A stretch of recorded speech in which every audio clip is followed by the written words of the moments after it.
गुरुजी, जब तक साधक निम्नतम अवस्था में नहीं आता तब तक संपूर्ण शरणागति और आध्यात्मिक साधना की गहरी सीढ़ी स्टार्ट नहीं होती बताते हैं। लेकिन ये असहनीय लगता है, अपने अंदर सारे संस्कार वासना आते हैं, बहुत नीचे से नीचे गिर जाते हैं। तो तब कैसा संभलना चाहिए? आप अपने मन से अपने को नहीं संभाल सकते।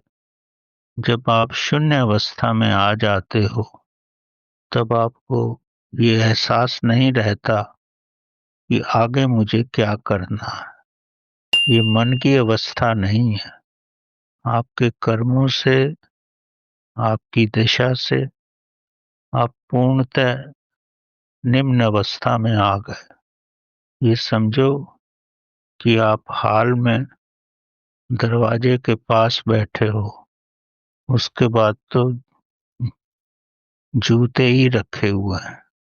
आप इससे बाहर नहीं जा सकते। जब आपके जीवन में ये अवस्था हो जाती है कि उससे नीचे नहीं जाया जा सकता, तब आपके अंदर एहसास होने लगता है कि मैंने जीवन में ये सब क्यों कर दिया, मेरी इतनी निम्न अवस्था आ गई।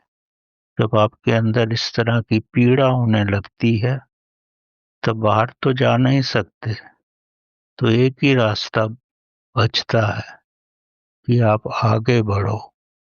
जो सबसे पीछे की लाइन में थे, अब तब आप इतना परिश्रम करोगे कि धीरे धीरे थोड़े समय में ही सबसे आगे की पंक्ति में आ जाओगे।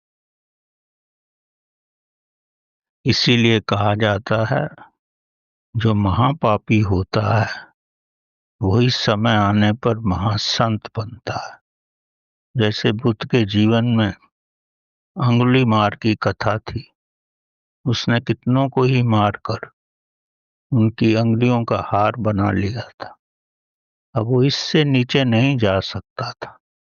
जब पानी भी नीचे ना जा सके, तो फिर वो टैंक भर जाता है।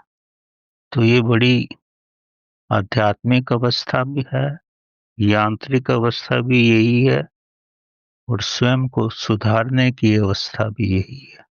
निम्न श्रेणी पे होकर ही आदमी ऊपर पहुंचता है, तो उससे नीचे वो नहीं जा सकता। और जब वो ऊपर पहुंच जाता है, तब उसको अपनी निम्न अवस्था भी याद रहती है। तो फिर वो जीवन में गलती नहीं करता। जिसने जीवन में व्यसन करके अपने को पूर्ण रूप से खत्म कर लिया है, और फिर अगर वो सुधर जाता है, तो उसके बाद वो निम्न अवस्था में नहीं आएगा, वो ऊपर ही बढ़ेगा। क्योंकि उसको अपनी वो वेदना याद रहती है कि मेरी क्या अवस्था हो गई थी। तो इसीलिए जो जीवन में महापापी हो जाता है, उससे नीचे के पाप नहीं कर सकता, तो ही फिर ऊपर अग्रसर होता है। ये भी प्रभु की एक विधि है। तो इसको गहराई से समझो। उस अवस्था में न आओ, उससे पहले ही परमात्मा तक पहुंचने का रास्ता ढूंढ लो।